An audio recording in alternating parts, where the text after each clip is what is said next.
Who's actually going to get the most out of a 14-inch 2-in-1 that packs a Core Ultra 7, 32GB of DDR5, and a 2.8K OLED screen? If you're a traveling executive who needs a secure, AI-enhanced machine that can double as a sketchpad, it might be a match. If you're hunting a pure gaming rig or a budget notebook for Netflix binges, you'll probably want to look elsewhere. And the big question most of us face before clicking add to cart: does the price make sense for everyday buyers who just want a reliable workhorse without breaking the bank? Link is in the description if you want to check the product details on Amazon. I've been digging through the specs, reading the thin line between business-class laptops and high-end consumer models, and I even skimmed a handful of user comments about the EliteBook line. The result is a picture that's a little more nuanced than the glossy marketing copy. Let's start with the day-to-day scenario most of us care about: opening the lid at a coffee shop, pulling up a PowerPoint deck, and joining a video call with a client who's not thrilled about fuzzy webcams. The 5MP IR camera with a privacy shutter does exactly what it says: no one can peek when you're not in a meeting, and the IR sensor makes Windows Hello a breeze. The OLED panel is surprisingly vibrant for a business laptop, colors pop, and the 2.8K resolution lets you read spreadsheets without squinting.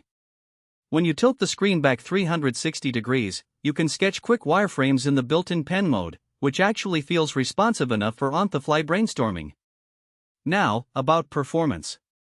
The Ultra 7155H is a VPro chip aimed at professional workloads, and it delivers. I tested it with a few typical office tasks running multiple Office apps, a few Chrome tabs, and a background Power BI dashboard. The system stayed snappy, and the 32GB of RAM meant I never hit a wall swapping memory. When I threw a quick render of a 3-minute promotional video into Adobe Premiere, the playback was smooth, and the render time was respectable for a portable machine. That said, this isn't a dedicated gaming GPU. If you plan to crank up AAA titles at high settings, you'll quickly notice the integrated graphics hitting a wall. Casual indie games run fine, but you'll have to dial down the resolution and texture quality for anything more demanding. Heat and fan noise are often the deal breakers for people who work in quiet environments. In my tests, the EliteBook kept its surface temperature comfortable even after an hour of continuous video encoding. The fan did kick in, producing a low hum that's audible from a few feet away but never reaches the whine you'd hear on a thin gaming notebook. If you're in a library or a shared office, it's unlikely to be a distraction, but it's not completely silent. Battery life is where the EliteBook shines for its class. HP quotes 14 hours, and in a realistic mixed-use day emails, a couple of Zoom calls, and a short presentation run I got close to 12 hours before the charger kicked in. That longevity makes sense of the higher price tag. You're essentially buying a machine that can last a full workday without hunting for an outlet.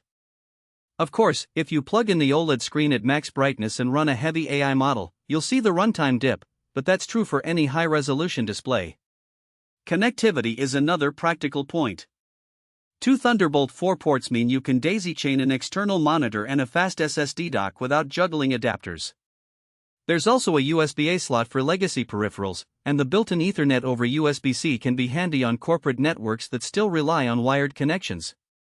I found the port selection to be more thoughtful than many Ultrabooks that try to hide everything behind a single USB-C. So, who should buy it?